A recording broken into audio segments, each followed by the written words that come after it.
Hello everyone. तो आज हम लोग करने वाले हैं सीबीएसई क्लास 10th केमिस्ट्री का chapter number 2 acid base and salt को। और इसको हम बहुत ही डिटेल में पढ़ने वाले हैं ताकि आपका एग्जाम में एक भी क्वेश्चन यहाँ से ना छूटे, इसलिए बिल्कुल ही डिटेल में करेंगे। बिल्कुल ही हर एक कॉन्सेप्ट को टच करेंगे और हर कॉन्सेप्ट को अच्छे तरह से समझेंगे। तो बिना टाइम वेस्ट किए आइए वीडियो को हम लोग शुरू करते हैं और अपने acid base and salt chapter का लेक्चर नंबर 1 को फिनिश करते हैं। इस लेक्चर में हम लोग पूरा कंप्लीट एसिड्स के बारे में पढ़ लेंगे। सेकंड लेक्चर में आपका टोटल बेसिस के बारे में हम लोग पढ़ेंगे और एक थर्ड लेक्चर और लास्ट लेक्चर आएगा जिसमें हम लोग पूरा साल्ट के बारे में पढ़ेंगे। यानी कि इस चैप्टर को हम लोग 3 लेक्चर्स में कंप्लीट करने वाले हैं और इसको बहुत ही डिटेल में करने वाले हैं। एक भी पॉइंट हम लोग नहीं छोड़ने वाले हैं ताकि एक भी क्वेश्चन इससे आपका नहीं छूटे और आप अच्छे तरह से इस चैप्टर को फिनिश कर लें। तो चलिए हम लोग स्टार्ट करते हैं अपना एसिड के बारे में पढ़ना। लेकिन सबसे पहले हम लोग इस चैप्टर का थोड़ा सा इंट्रोडक्शन को भी देख लेते हैं। तो देखिए, सबसे पहले अगर हम बात करें तो यहाँ पर स्टार्टिंग में क्या बता रहा है कि on the basis of their chemical properties all the compounds can be classified into 3 group.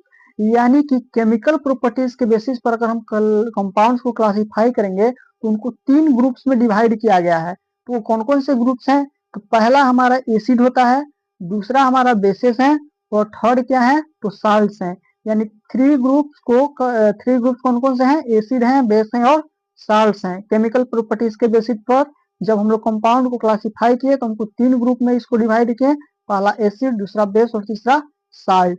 अब हम लोग बात करेंगे कि इंडिकेटर्स क्या होते हैं। देखिए, कभी कभी डेफिनेशन ही पूछ देता है कि व्हाट इज इंडिकेटर। सीबीएसई के एग्जाम्स में, आपका फाइनल एग्जाम में पूछ सकता है डायरेक्टली कि what are indicators and gives example of indicator. तो सारा कुछ आपको कंप्लीट कराया जाएगा ताकि एक भी क्वेश्चन आपका ना बचे। तो देखिए, इंडिकेटर को हम लोग देख लेते हैं कि इंडिकेटर हमारा क्या होता है। तो देखिए, indicator for testing acid and bases, यानी इंडिकेटर वो सब्सटेंस है जिसका हम लोग यूज किस लिए करते हैं?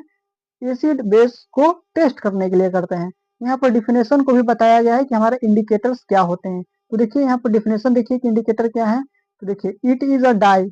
इंडिकेटर क्या है? एक तरह का डाई है which tell us whether the substance we are testing is an acid और base by change in its colour. यानी इंडिकेटर एक डाई है जो कि हमें यह बताता है कि जिस सबस्टांस को हम लोग टेस्ट कर रहे हैं वो एसिड है और बेस है। और कैसे बताता है? तो अपने कलर को चेंज करके बताता है।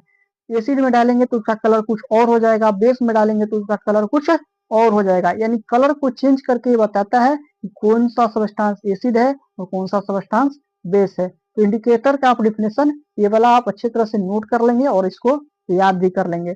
नेक्स्ट हम लोग देखते हैं कि एक लिटमस क्या होता है। तो देखिए, इंडिकेटर्स के टाइप की, जैसे कि पहला हमारा एग्जांपल है लिटमस। तो लिटमस क्या है? तो लिटमस को हम लोग क्या करते हैं, जब एसिड में डालते हैं तो acid turns blue, litmus red. तो देखिए, एसिड में जैसे हम लिटमस पेपर को डालते हैं तो उसका कलर कैसा चेंज हो जाता है? पहले ब्लू रहता है लेकिन ब्लू से उसका कलर किस कलर में चेंज हो जाता है? रेड हो जाता है। अगर लिटमस पेपर को हम लोग एसिड में डालेंगे तो इसका ब्लू कलर चेंज होकर रेड कलर में बदल जाता है। यानी पहले ब्लू होगा लेकिन बाद में जैसे ही एसिड में इसको डालेंगे इस पेपर का कलर अगर रेड हो गया तो हम समझ जाएंगे कि वो सब्सटेंस क्या है? हमारा एसिड है, क्योंकि acid turns blue litmus red. Acid ही ब्लू लिटमस पेपर को रेड में चेंज कर सकते हैं। अगर बात करें कि bases turn red litmus to blue, देखिए अगर बेस में हम डालेंगे तो रेड लिटमस को कैसा में कन्वर्ट कर देता है? तो ब्लू लिटमस कलर में चेंज कर देता है। तो यहाँ से आप इसका क्लियर कर लेंगे। नेक्स्ट देखिए, मिथाइल ऑरेंज। मिथाइल ऑरेंज क्या होता है? तो ये भी एक तरह का इंडिकेटर ही है। देखते हैं कि क्या कहता है, gives red colour in acid solution. Methyl orange को जैसे ही हम लोग एसिड सॉल्यूशन में डालेंगे तो कैसा कलर देता है? तो रेड कलर देता है। आपको पूछा जा सकता है कि मिथाइल ऑरेंज को अगर हम एसिडिक सॉल्यूशन में डालते हैं तो उसका कलर कैसा होता है? तो रेड कलर होता है, आप याद रखिएगा। उसके बाद यहाँ पर देखिए, गिव्स येलो कलर इन बेसिक सॉल्यूशन। और इसी मिथाइल ऑरेंज को अगर हम बेस में डालेंगे तो उसका कलर कैसा दे देगा वो अपना? तो येलो कलर देगा। तो येलो कलर दिया तो बेस रहेगा और रेड कलर आया तो हमारा एसिड रहेगा। तो यहाँ से ये पॉइंट भी आपका क्लियर हो गया होगा। नेक्स्ट देखिए, एक तरह का और हमारा इंडिकेटर है फेनोप्थलीन। फेनोप्थलीन क्या कहता है कि कलरलेस इन एसिड सोल्यूशन। जो फेनोप्थलीन होता है उसको अगर हम एसिडिक सोल्यूशन में डालेंगे, एसिड में डालेंगे तो उसका कोई कलर नहीं रहता है, वो कलरलेस रहता है। लेकिन गिव्स पिंक कलर इन बेसिक सोल्यूशन। जैसे ही हम लोग फिनोप्थलीन को बेसिक सोल्यूशन में डालेंगे तो पिंक कलर शो करता है। अगर पिंक कलर आ गया तो हम समझ जाएंगे कि हमारा बेस है, और कोई कलर नहीं आया तो समझ जाएंगे कि वो सोल्यूशन हमारा क्या है, एसिड है। यहाँ पर आपको एक पॉइंट नोट करना है, इंपॉर्टेंट पॉइंट है कि litmus is a natural indicator. जो लिटमस पेपर होता है वो एक तरह का नेचुरल इंडिकेटर है, सिंथेटिक नहीं है, नेचुरल है, और extracted from a type of plant को लाइकन। और किस प्लांट से इसको एक्सट्रैक्ट किया गया है लिटमस पेपर को, तो लाइकन नाम के एक प्लांट से इसको एक्सट्रैक्ट किया गया है, मतलब कि लाइकन प्लांट से इसको बनाया गया है। नेक्स्ट देखिए टर्मेरिक। टर्मेरिक क्या है, टर्न्स रेड इन बेसिक सोल्यूशन। टर्मेरिक को जैसे ही आप बेसिक सोल्यूशन में डालते हैं तो उसका कलर कैसा चेंज हो जाता है, तो रेड कलर हो जाता है। रेड कैबेज एक्सट्रैक्ट, ये भी एक तरह का इंडिकेटर है। Remain red in acidic solution. Red cabbage extract जो होता है वो एसिड में डालने पर तो रेड ही रहता है, लेकिन terms green in basic solution. लेकिन जैसे ही हम लोग रेड कैबेज एक्सट्रैक्ट को बेसिक सोल्यूशन में डालते हैं तो उसका कलर कैसा बदल जाता है, तो ग्रीन कलर का हो जाता है, ये आपको पता होना चाहिए। नेक्स्ट देखिए, अब एक तरह का और इंडिकेटर हमारा होता है ऑल्फैक्टरी इंडिकेटर्स। देखिए ये हमारा क्या होता है, those substance whose smell changes in acid और basic solution are called olfactory indicator. यानी ऐसे सब्सटेंस जिसका स्मेल, सुगंध बदलता हो एसिड और बेसिक सॉल्यूशन में, उस तरह के इंडिकेटर को हम लोग कौन सा इंडिकेटर कहते हैं, तो ऑल्फैक्टरी इंडिकेटर कहते हैं। तो अगर आपसे पूछा जाए कि ऑल्फैक्टरी इंडिकेटर का एग्जांपल बताइए, तो आपको पता होना चाहिए कि ऑनियन यानी प्याज और वेनिला, ये हमारा दोनों क्या है, एक ऑल्फैक्टरी इंडिकेटर है। क्योंकि जैसे ही हम लोग इसको एसिड और बेसिक सॉल्यूशन में डालते हैं तो इसका स्मेल अलग अलग तरह का आपको आता है। देखिए, both onion and vanilla has characteristic pleasant smell. देखिए दोनों जो ओनियन है और वेनिला है, दोनों का एक कैरेक्टरिस्टिक स्मेल होता है। If basic solution is added to them their characteristic smell can not be detected. अगर हम लोग इसमें बेसिक सॉल्यूशन में इनको डाल देंगे तो इनका जो कैरेक्टरिस्टिक स्मेल एक होता है उसको डिटेक्ट नहीं किया जाता है। लेकिन अगर हम इसको, if acidic solution is added then it does not destroy their characteristic smell. लेकिन इसी चीज को, ओनियन हो या वेनिला हो, इसी को हम लोग अगर एसिडिक सॉल्यूशन में डालेंगे तो जैसा महकता है वैसा महकता रहेगा, उसके स्मेल में कोई फर्क नहीं होने वाला है।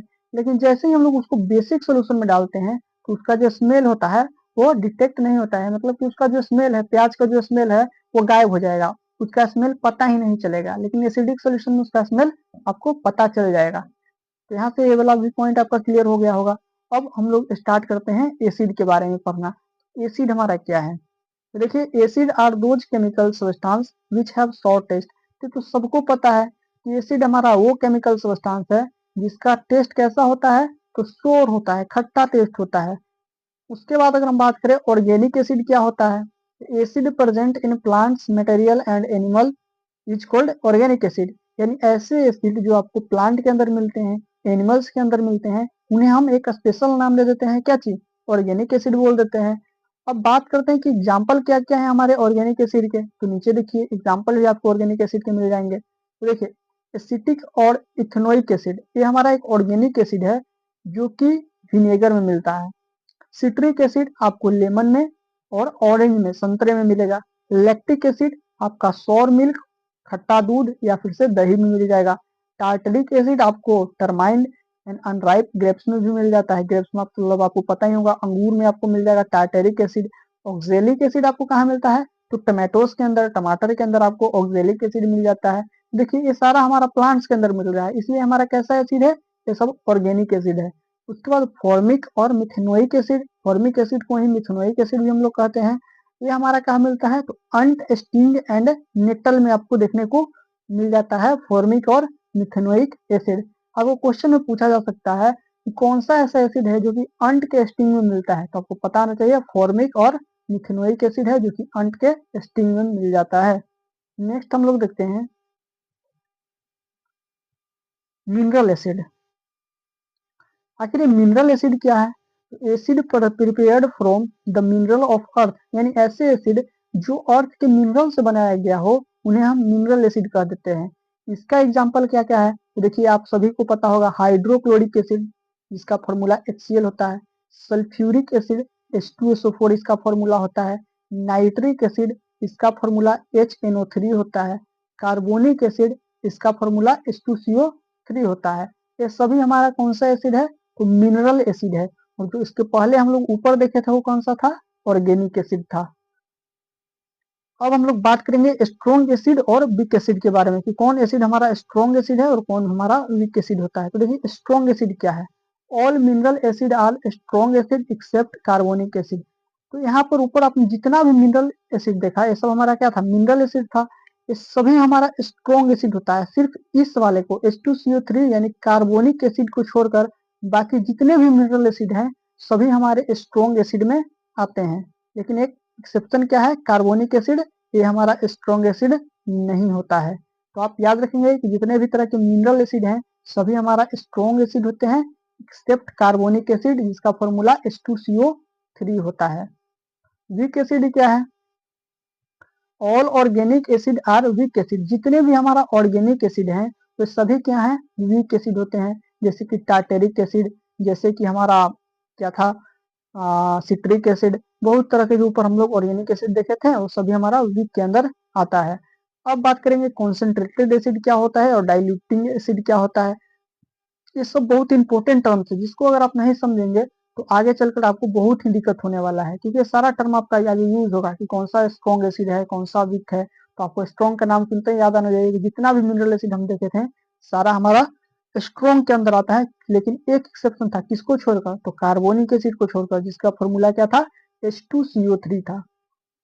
अब देखिए कॉन्सेंट्रेटेड एसिड क्या होता है? Contains the minimum possible amount of water in it. ऐसा एसिड जिसमें पानी का संख्या बहुत ही कम हो, बहुत कम हो, उसको हम कॉन्सेंट्रेटेड एसिड कहेंगे। और ये एसिड बहुत ही खतरनाक होता है क्योंकि इसमें पानी बहुत ही कम होता है। लेकिन अगर बात करें डाइल्यूटिंग एसिड के बारे में तो diluted acid is obtain when mixing the concentrated acid with water. यानी कि देखिए कॉन्सेंट्रेटेड एसिड में पानी नहीं था, बहुत कम था, और इसी में अगर हम पानी डाल देंगे तो हमारा कौन सा एसिड मिल जाएगा? डाइल्यूटिंग एसिड मिल जाएगा। यानी कि कॉन्सेंट्रेटेड एसिड में जब पानी डाल देते हैं तो हमारा डाइल्यूटिंग एसिड बन जाता है। यानी डाइल्यूटिंग एसिड में पानी ज्यादा होता है और कॉन्सेंट्रेटेड में पानी कम होता है। कॉन्सेंट्रेटेड को आप ऐसे याद कर सकते हैं, कॉन्सेंट्रेटेड यानी सी से आ रहा है तो कम से याद रखेंगे, और कम मतलब क्या कम है? इसमें पानी कम है। नेक्स्ट देखिए, dilution of a concentrated acid is always be done by adding concentrated acid to water gradually while stirring and not by adding water to the concentrated acid। कह रहा है कि जब आपको डाइल्यूशन करना होगा यानी एसिड में अगर पानी आपको मिक्स करना है तो आप किस तरह से करिएगा, ये बात भी आपको पता होना चाहिए। तो देखिए आपको एसिड को डालना है पानी के अंदर, ना कि पानी को ही एसिड के अंदर डाल देना है। और जब आप एसिड को पानी के अंदर डाल लेंगे तो उसको कंटिन्यूअस स्टीयरिंग ऐसे घुमाते रहेंगे, चलाते रहेंगे। और ऐसा क्यों किया जाता है इसका भी नीचे जवाब बताया गया है कि देखिए अगर हम लोग वाटर को ऐड करेंगे एसिड में, ठीक है, then a large amount of heat is evolve. अगर हम एसिड में पानी डालेंगे तो बहुत ज्यादा संख्या में हीट निकलेगा एक समय, which splashes the acid in our face and cloth, जो कि हमारे एसिड को हमारे चेहरे और कपड़ों पर फेंक देगा, एंड काउज एसिड बर्न, और जिससे हमारा चेहरा या फिर से कपड़ा जल सकता है। इवन द ग्लास कंटेनर में break due to the excessive heating. यहाँ तक कि जो ग्लास कंटेनर में हम लोग एसिड को रखेंगे वो कंटेनर भी फट सकता है एक्सेसिव हीट होने के कारण, बहुत ज्यादा गर्म होने के कारण। इसलिए हम लोग पानी को एसिड में नहीं डालते हैं, एसिड को पानी में डालते हैं, आपको पता होना चाहिए। नेक्स्ट देखिए प्रॉपर्टीज ऑफ एसिड कि एसिड्स के क्या क्या प्रॉपर्टीज है। तो देखिए पहला प्रॉपर्टी ऑफ एसिड हम लोग देखेंगे यहाँ पर प्रॉपर्टीज ऑफ एसिड। तो पहला प्रॉपर्टी आपको याद होना चाहिए कि एसिड है सॉर टेस्ट। तो सबको पता होता है कि जितने भी एसिड है उनका टेस्ट कैसा होता है?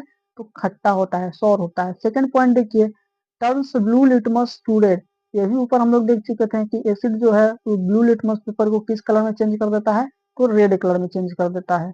थर्ड पॉइंट क्या है? Acid solution conduct electricity, they are electrolyte. Acidic solution जो होते हैं वो इलेक्ट्रिसिटी को कंडक्ट करते हैं। ऐसा क्यों करते हैं? कि जितने भी एसिडिक सोल्यूशन होते हैं ये हमारा इलेक्ट्रोलाइट का काम करते हैं, इसलिए वे ऐसी इलेक्ट्रिसिटी को कंडक्ट कर सकते हैं। नेक्स्ट देखिए 4 point acid react with metal to form hydrogen gas जब एसिड मेटल के साथ रिएक्शन करता है तो क्या बनाता है, हाइड्रोजन गैस निकालता है। देखिए जैसे कि नीचे एग्जांपल, एसिड को जब लोग मेटल से रिएक्शन करा रहे हैं तो एक तो हमारा साल्ट बन रहा है, नमक बन रहा है, और साथ में हाइड्रोजन गैस निकल रहा है। एक एग्जांपल भी देते हैं। देखिए मेटल हमारा है जिंक, Zn मतलब जिंक होता है, और H2SO4 सल्फ्यूरिक एसिड है, और इन दोनों का जब रिएक्शन करते हैं तो ZnSO4 हमारा साल्ट बनता है, और यहाँ पर हाइड्रोजन गैस बाहर निकलता है। यानी कि आप प्रॉपर्टीज में याद रखेंगे, जब भी एसिड को हम लोग मेटल के साथ रिएक्शन कराएंगे तो हाइड्रोजन गैस निकलता है। नेक्स्ट पॉइंट देखिए, नोट एक बहुत इंपॉर्टेंट पॉइंट है, the hydrogen gas is tested by burning test. अब देखिए जो हाइड्रोजन गैस निकला है वो हमें पता कैसे चलेगा कि यहाँ पर हाइड्रोजन गैस निकला है, तो उसके लिए हम लोग टेस्ट करेंगे। टेस्ट कैसे करेंगे, तो देखिए हाइड्रोजन गैस इस बर्निंग टेस्ट से हम लोग इसको टेस्ट करेंगे। Only hydrogen gas Burns making a pop sound. देखिए जैसे ही हम लोग क्या करेंगे, बर्न करेंगे उसको, तो वहां पर एक पॉप साउंड आएगा, पट का आवाज आएगा। अगर पट का आवाज आ गया तो हम लोग समझ जाएंगे कि जो गैस निकला है वो हमारा हाइड्रोजन ही है, क्योंकि हाइड्रोजन ही ऐसा गैस है जो कि पॉप साउंड के साथ मतलब कि निकलता है। नेक्स्ट देखिए, curd and other sour food stock should not be kept in a metal vessel because this food stock contain acid. देखिए दही है, खट्टे चीज है, ये सभी को हम लोग मेटल के वेसल में नहीं रखना चाहिए। ऐसा क्यों, क्योंकि ये जो इस खट्टे चीज होते हैं ये हमारा एसिड होते हैं, विच रिएक्ट विथ मेटल। जो कि बर्तन में हम लोग अगर मेटल के बर्तन में रख रहे हैं तो मेटल है तो उसके साथ तो रिएक्शन करेगा ही, क्योंकि ऊपर हम लोग यहाँ पर देखे थे कि एसिड रिएक्ट करता है मेटल के साथ और साल्ट और हाइड्रोजन गैस बनाता है। तो अगर जैसे ही हम लोग एसिडिक सब्सटेंस को मेटल के बर्तन में रखेंगे तो उसके साथ रिएक्शन करेगा, और क्या बनाता है, देखिए विच रिएक्ट विथ मेटल और vessel to form poisonous metal compound, और रिएक्शन करके पॉइजनस जहरीला एक मेटल का कंपाउंड बनाता है, which can cause food poisoning, जिससे हमारा फूड पॉइजनिंग हो जाता है और जिससे हमारा सेहत भी, हेल्थ भी अफेक्ट हो जाता है। इसलिए हमें खट्टे चीजों को मेटल के वेसल में नहीं रखना चाहिए। आपका क्वेश्चन आ सकता है एग्जाम में, वाई कर्ड और सौर food stock should not be kept in the metal vessel. उसका आंसर आप यहाँ से लिख लेंगे, क्योंकि जो कर्ड होते हैं ये सारे कुछ हमारा एसिड होते हैं और मेटल से जो रिएक्शन करते हैं तो पॉइजनस मेटल कंपाउंड बना देते हैं जो कि हमारे हेल्थ के लिए खराब होता है। नेक्स्ट देखिए, properties number 5, acid react with metal carbonates and metal hydrogen carbonates to form CO2 gas. देखिए ऊपर मेटल जब एसिड जब मेटल के साथ रिएक्शन किया था तो हाइड्रोजन गैस बनाया था, लेकिन यहाँ पर अगर मेटल एसिड को हम लोग मेटल कार्बोनेट्स और मेटल हाइड्रोजन कार्बोनेट्स के साथ अगर रिएक्शन कराएंगे तो हमारा CO2 गैस बनता है। अब मेटल कार्बोनेट्स या मेटल हाइड्रोजन कार्बोनेट्स क्या होता है, इसको भी आगे हम लोग देख लेंगे। देखिए पहले एक तो आपको याद रहना चाहिए कि मेटल कार्बोनेट्स जब एसिड से रिएक्शन करता है तो साल्ट, CO2 और वाटर बनता है। एक चीज तो कॉमन बनेगा, CO2 सब में बन जाएगा, क्योंकि इसका प्रॉपर्टी है कि जब एसिड मेटल के कार्बोनेट के साथ या मेटल हाइड्रोजन कार्बोनेट के साथ रिएक्शन करेगा तो CO2 गैस बनाएगा। आगे देखिए, देखिए एग्जाम्पल से Na2CO3 सोडियम कार्बोनेट, इसको हम लोग क्या कहते हैं, सोडियम कार्बोनेट कहते हैं। Na2CO3 को हम लोग सोडियम कार्बोनेट कहते हैं। जब इसका रिएक्शन हम एसिड से कराते हैं तो हमारा NaCl एक साल्ट बना, CO2 बना और वाटर निकलता है, ये आपको पता होना चाहिए। वैसे ही सोडियम हाइड्रोजन कार्बोनेट, इसी को सोडियम बाइकार्बोनेट भी कहा जाता है, NaHCO3 को। ये भी हमारा जब एसिड के साथ रिएक्शन करता है तो साल्ट बना, CO2 बना और यहाँ पर वाटर बना। अब बात पूछेंगे, कोई कोई पूछ सकते हैं कि यहाँ पर 2 लिखा हुआ है, यहाँ पर 2 नहीं लिखा हुआ है। देखिए आपने फर्स्ट चैप्टर में बैलेंसिंग ऑफ केमिकल रिएक्शन पढ़ा होगा, तो इसको सिर्फ बैलेंस किया गया है इसलिए यहाँ पर 2 लिखा हुआ है। अब देखिए, the CO2 gas formed is tested by using lime water calcium hydroxide solution. अब जो वहां पर ऊपर हम लोग उसको बर्निंग टेस्ट से टेस्ट किए थे, हाइड्रोजन निकला था, तो यहाँ पर CO2 निकला है या नहीं निकला है इसको भी पता करने के लिए हम क्या करते हैं, सोल्यूशन को हम लोग लाइम वाटर से पास करते हैं। When CO2 is pass through lime water, जैसे हम लोग CO2 को लाइम वाटर से पास करते हैं, और लाइम वाटर क्या होता है, कैल्शियम हाइड्रोक्साइड का सोल्यूशन होता है। किसका सोल्यूशन होता है, कैल्शियम हाइड्रोक्साइड का सोल्यूशन को हम लोग क्या कहते हैं, लाइम वाटर कहते हैं। तो देखिए लाइम वाटर टर्न्स मिल्की, जैसे हम लोग CO2 को लाइम वाटर से पास करते हैं तो जो लाइम वाटर होता है उसका कलर मिल्की हो जाता है due to formation of white PPT of calcium carbonate. और ऐसा क्यों होता है? क्योंकि CO2 जैसे ही जाता है तो वहां पर कैल्शियम कार्बोनेट का एक व्हाइट पीपीटी प्रेसिपिटेट बन जाता है। पीपीटी मतलब प्रेसिपिटेट बन जाता है। देखिए रिएक्शन भी बताया गया है। ये हमारा होता है कैल्शियम हाइड्रोक्साइड, जिसको हम लोग लाइम वाटर भी कहते हैं। CaOH होल ट्वाइस इसका फॉर्मूला होता है किसका? लाइम वाटर या फिर से कैल्शियम हाइड्रोक्साइड का। इसमें हम CO2 से रिएक्शन कराएंगे तो देखिए यहाँ पर कैल्शियम कार्बोनेट बन गया, जिसके कारण सॉल्यूशन का कलर क्या हो जाता है? मिल्की हो जाता है, और साथ में आपको पानी निकाल देना है। नेक्स्ट देखिए, if excess of CO2 gas is pass, अगर बहुत ज्यादा मात्रा में हम लोग CO2 गैस को पास करेंगे तो जो लाइम वाटर होता है then white PPT formed first, तो सबसे पहले व्हाइट कलर का एक पीपीटी बनेगा। First dissolves due to formation of soluble salt of calcium hydrogen carbonates and then solution become clear again। तो सबसे पहले आपका एक व्हाइट पीपीटी बन जाएगा और फिर बाद में आपका सॉल्यूशन क्लियर हो जाएगा। ऐसा कब होगा? जब CO2 का अमाउंट बहुत ज्यादा होगा, बहुत ज्यादा अमाउंट में CO2 हम लोग लाइम वाटर से पास करेंगे तब। देखिए यहाँ पर रिएक्शन में बताया गया है CaCO3 कैल्शियम कार्बोनेट को हम लोग CO2 से रिएक्शन करा रहे हैं, साथ में पानी रख रहे हैं, तो कैल्शियम हाइड्रोजन कार्बोनेट यहाँ हमारा फॉर्म हो रहा है।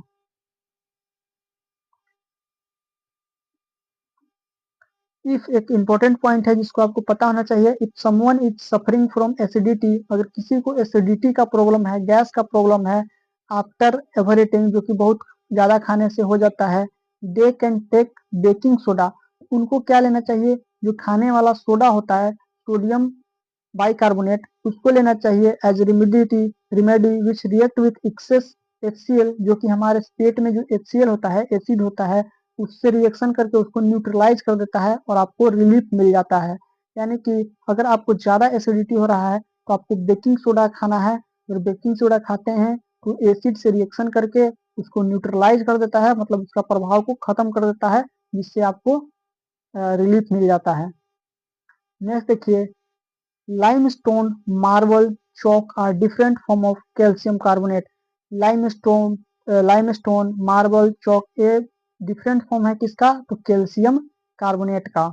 ये भी आपको पता होना चाहिए कि what are the forms of calcium carbonate पूछा जाएगा तो आपको पता होना चाहिए लाइमस्टोन, मार्बल, चॉक ये सब कैल्शियम कार्बोनेट के ही डिफरेंट डिफरेंट फॉर्म्स हैं। CO2 gas can extinguish a burning substance. CO2 gas किसी जलते हुए चीज को बुझाने के लिए भी यूज किया जाता है, ये भी आपको पता होना चाहिए। देखिए हर एक पॉइंट को हम लोग अच्छे तरह से समझ रहे हैं ताकि आपका कुछ भी पॉइंट ना छूटे। अब हम लोग यहाँ देखते हैं पॉइंट नंबर 6 देखते हैं। Acid react with base to form salt and water. Acid base के साथ रिएक्शन करके साल्ट और वाटर का फॉर्मेशन करता है। ये सब आपको रटा होना चाहिए कि जब एसिड मेटल के साथ रिएक्शन करता है तो क्या होता है, जब एसिड बेस के साथ रिएक्शन करता है तो क्या होता है, जब एसिड बाइकार्बोनेट या फिर से कार्बोनेट के साथ रिएक्शन करता है तो क्या बनता है, ये सब आपको याद रहना चाहिए। जैसे कि acid plus base, acid base के साथ रिएक्शन करके साल्ट और वाटर का फॉर्मेशन कर रहा है, आपको रटा होना चाहिए। This reaction between an acid and a base to form salt and water is called neutralization reaction। Acid और बेस के बीच में जो रिएक्शन हो रहा है और जिससे साल्ट और वाटर बन रहा है, इस रिएक्शन को हम लोग एक स्पेशल नाम दे देते हैं न्यूट्रलाइजेशन रिएक्शन। तो आपको पूछ सकता है कि व्हाट इज न्यूट्रलाइजेशन रिएक्शन, तो आपको ये चीज पता होना चाहिए। जैसे कि देखिए सोडियम हाइड्रोक्साइड NaOH को हम लोग सोडियम हाइड्रोक्साइड कहते हैं, एक बेस होता है, और HCl हाइड्रोक्लोरिक एसिड को कहते हैं। तो एसिड है और ये बेस है, दोनों रिएक्शन करके NaCl बना रहा है, एक नमक बना रहा है, साल्ट बना रहा है, और साथ में वाटर बना रहा है, ये आपको पता होगा। नेक्स्ट देखिए, acid react with metal oxide to form salt and water. Acid metal oxide के साथ फिर रिएक्शन करके साल्ट और वाटर का फॉर्मेशन करता है। इसे देखिए यहाँ पर मेटल ऑक्साइड लिखा गया है और एसिड लिखा गया है, दोनों रिएक्शन करेगा और साल्ट और वाटर का फॉर्मेशन करेगा। जैसे कि देखिए कॉपर मेटल है और उसके साथ ऑक्सीजन जुड़ गया तो हमारा मेटल ऑक्साइड हो गया, और यहाँ पर एक HCl हाइड्रोक्लोरिक एसिड है, दोनों रिएक्शन करके CuCl2 एक साल्ट का फॉर्मेशन किया और साथ में वाटर यहाँ पर बाहर निकल गया। तो अगर ये चीज ये वाला चीज आपको रटा होगा हर वाले रिएक्शन में, तो ये चीज आप आराम से बना सकते हैं, जो कि आपको पता होगा कि कैसे हम लोग कंपाउंड का फॉर्मेशन करते हैं। अगर नहीं पता है तो नीचे कमेंट में बताइए, मैं आपको ये भी बता दूंगा कि यहाँ पर CuO HCl के साथ रिएक्शन करके CuCl2 कैसे बनाया, ये चीज आपको बता दिया जाएगा। नेक्स्ट देखिए इंपॉर्टेंट पॉइंट है, metal hydroxide are also basic in nature. Metal hydroxide जो होते हैं वे भी बेसिक नेचर के होते हैं, जस्ट लाइक मेटल ऑक्साइड। जैसे कि मेटल ऑक्साइड हमारा बेसिक होता है, वैसे ही मेटल हाइड्रोक्साइड भी हमारा बेसिक नेचर का जो होता है। तो it also react with acid to form salt and water, इसीलिए वे लोग रिएक्शन करके साल्ट और वाटर का फॉर्मेशन करते हैं। मेटल ऑक्साइड या मेटल हाइड्रोक्साइड दोनों हमारा बेसिक नेचर का होता है, इसलिए एसिड के साथ रिएक्शन करता है और साल्ट और वाटर का फॉर्मेशन करता है, क्योंकि एसिड जब बेस के साथ रिएक्ट करेगा तो साल्ट एंड वाटर ही बनाता है, ये आपने ऊपर देखा था। नेक्स्ट देखिए milk of magnesia, that is magnesium hydroxide. Magnesium hydroxide को ही हम लोग मिल्क ऑफ मैग्नीशिया कहते हैं, MgOH होल ट्वाइस, इसी का नाम होता है मिल्क ऑफ मैग्नीशिया, और या इसको हम लोग मैग्नीशियम हाइड्रोक्साइड कह सकते हैं। तो ये क्या करता है, is use to remove indigestion cause by too much HCl in stomach. ये हमारा इंडाइजेशन को दूर करता है, जो कि एसिड के कारण, जब बहुत ज्यादा एसिड पेट में होने के कारण हो जाता है, उसको दूर करने के लिए हम लोग मिल्क ऑफ मैग्नीशिया लेते हैं, जिसको हम लोग मैग्नीशियम हाइड्रोक्साइड भी कहते हैं, और ये हमारा बेसिक नेचर का होता है, ये भी आपको पता होना चाहिए। Acids are corrosive nature, acid corrosive nature के होते हैं, खतरनाक होते हैं, ये तो आप सभी को पता ही है। Mineral acid cause severe burns, जो मिनरल एसिड होते हैं वे बहुत ज्यादा जला देते हैं, and spin and attack and eat up materials like cloth, wood, metal structure and stone work. तो ये आपको पता ही है कि जो मिनरल एसिड होते हैं बहुत खतरनाक होते हैं, अगर आपके स्किन पर एसिड गिर जाएगा तो वहां पर जला देगा, कपड़ा पर गिर गया तो कपड़ा को जला देगा, ये आप सभी को पहले से ही पता होना चाहिए। नेक्स्ट देखिए, अब एक चीज आता है कि ऐसा क्या चीज है जो कि सभी एसिड के पास कॉमन है, जिसको हटाया नहीं जा सकता है कि नहीं ये एसिड है तो ये चीज तो उसके पास होना ही है। जैसे कि देखिए a common thing in all acid, एक कॉमन चीज जो कि सभी एसिड में होते हैं, that they produce hydrogen ion. कि ये क्या है कि ये लोग सभी जितने भी एसिड हैं वो हाइड्रोजन आयन निकालते हैं। H प्लस को हम लोग हाइड्रोजन आयन कहते हैं, या फिर से हाइड्रोनियम आयन कहते हैं। एक कॉमन एसिड के पास प्रॉपर्टी क्या होता है कि जितना भी एसिड है वो सभी हमारा H प्लस आयन निकालता है जब हम लोग उसको पानी में डालते हैं। किसी भी एसिड को आप अगर पानी में डालेंगे तो H प्लस आयन निकालेगा, जिससे पता चलता है कि वो चीज हमारा क्या है, एसिड है। जैसे कि देखिए HCl को जब हम लोग पानी में डालेंगे तो H प्लस और Cl निकला, यानी कि H प्लस आ गया यहाँ पर, मतलब कि हमारा एसिड है, क्योंकि जितना भी एसिड होगा वो सब H प्लस दे देगा। उसके बाद H2SO4 भी 2H प्लस और SO4 दिया, यानी H प्लस देखिए सभी में H प्लस देखने को मिल जाएगा, क्योंकि ये हमारा सभी एसिड है, और हर एसिड पानी में डालने पर H प्लस जरूर निकालता है, आपको पता होना चाहिए। Note all hydrogen containing compounds are acid, ऐसा नहीं है कि जितना भी कंपाउंड जिसमें हाइड्रोजन है वो एसिड ही है। जैसे कि ग्लूकोज भी तो हमारा हाइड्रोजन होता है इसमें, लेकिन ये एसिड नहीं होता है। And alcohol, because their hydrogen does not separate out as hydronium ion on dissolving in water. देखिए जितना भी हाइड्रोजन जितना भी कंपाउंड है जिसमें हाइड्रोजन है वो सारा हमारा एसिड नहीं है, क्योंकि एसिड का प्रॉपर्टी क्या है, जब उसको हम लोग पानी में डालेंगे तो वो H प्लस देना चाहिए, और जो देगा H प्लस पानी में डालने पर वही हमारा एसिड है। जैसे ग्लूकोज और अल्कोहल में भी तो H प्लस होता है, लेकिन वे पानी में डालने पर अपना H प्लस को बाहर नहीं निकालते हैं, हाइड्रोनियम आयन को बाहर नहीं निकालते हैं, इसलिए ये लोग हमारा एसिड नहीं होता है। यानी एसिड को जब हम लोग पानी में डालेंगे तो अगर H प्लस निकल गया तो एसिड रहेगा। अगर कोई ऐसा कंपाउंड है जिसमें हाइड्रोजन तो है लेकिन उसको पानी में डालने पर H प्लस नहीं निकल रहा है तो हमारा एसिड नहीं है। नेक्स्ट देखिए, In absence of water, a substance will not form hydrogen ion and hence will not show its acidic behavior. देखिए यही बताया गया है कि अगर पानी नहीं है तो वो सबस्टांस H प्लस नहीं निकालेगा और इसलिए वो अपना एसिडिक बिहेवियर भी नहीं दिखा पाएगा। अब देखिए एक होता है स्ट्रॉन्ग एसिड और एक होता है वीक एसिड, इसका दोनों में क्या अंतर है ये भी समझ लेते हैं। तो देखिए स्ट्रॉन्ग एसिड जो होता है completely ionised in water. Strong acid को जैसे ही हम लोग पानी में डालेंगे तो पूरा H प्लस अपना बाहर निकाल देगा। Produce large amount of hydrogen amount ion, देखिए बहुत ज्यादा अमाउंट में हाइड्रोजन आयन बाहर निकालेगा। React very rapidly with other substance, और रिएक्शन भी बहुत ही तेज करेगा। जो स्ट्रॉन्ग एसिड होते हैं बहुत जल्दी रिएक्शन करते हैं। हाई इलेक्ट्रिकल कंडक्टिविटी, बहुत ज्यादा इलेक्ट्रिसिटी को कंडक्ट करते हैं। दे आर स्ट्रॉन्ग इलेक्ट्रोलाइट, और ये बहुत ही स्ट्रॉन्ग इलेक्ट्रोलाइट्स भी होते हैं।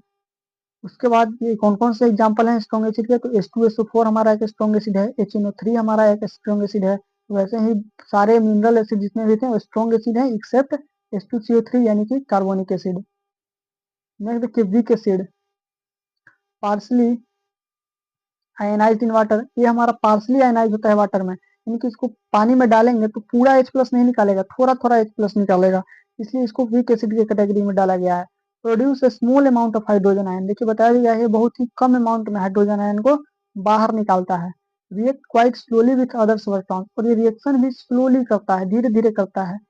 इलेक्ट्रिकल कंडक्टिविटी इसका बहुत कम होता है, बहुत कम इलेक्ट्रिसिटी को कंडक्ट कर पाता है। वीक इलेक्ट्रोलाइट होते हैं, ये इलेक्ट्रोलाइट भी वीक होते हैं, ये चीज आपको पता होना चाहिए। इसका भी एग्जांपल H2CO3, देखिए कार्बोनिक एसिड है मिनरल एसिड लेकिन वीक के कैटेगरी में यहाँ पर रखा गया है। H2SO3 सल्फ्यूरस एसिड, देखिए H2SO4 होता है तो वीक स्ट्रॉन्ग आ जाता है, लेकिन H2SO3 है तो इसको हम लोग सल्फ्यूरस एसिड कहते हैं जो कि एक वीक एसिड होता है। तो इस वीडियो में हम लोग इतना ही करेंगे, इसके नेक्स्ट वीडियो में हम लोग पूरा बेस को कंप्लीट करेंगे। आज हमने पूरा एसिड को कंप्लीट कर लिया है, एसिड हमने आज पूरा खत्म कर लिया है। नेक्स्ट लेक्चर में हम लोग पूरा बेस को पढ़ेंगे और उसके एक अगले लेक्चर में पूरा साल्ट को अच्छी तरह से पढ़ लेंगे। और आपको देखकर पता चल गया होगा कि जो कंटेंट दिया जा रहा है इसमें हर एक पॉइंट को अच्छी तरह से कवर किया जा रहा है। मतलब ये वाला पढ़ लिए आप तो आपको कहीं से भी कोई चीज पढ़ने का, कोई किताब पढ़ने का जरूरत नहीं है, क्योंकि हर एक इंपॉर्टेंट पॉइंट यहाँ इस लेक्चर में कंप्लीट करा दिया गया है। चलिए मिलते हैं नेक्स्ट लेक्चर में।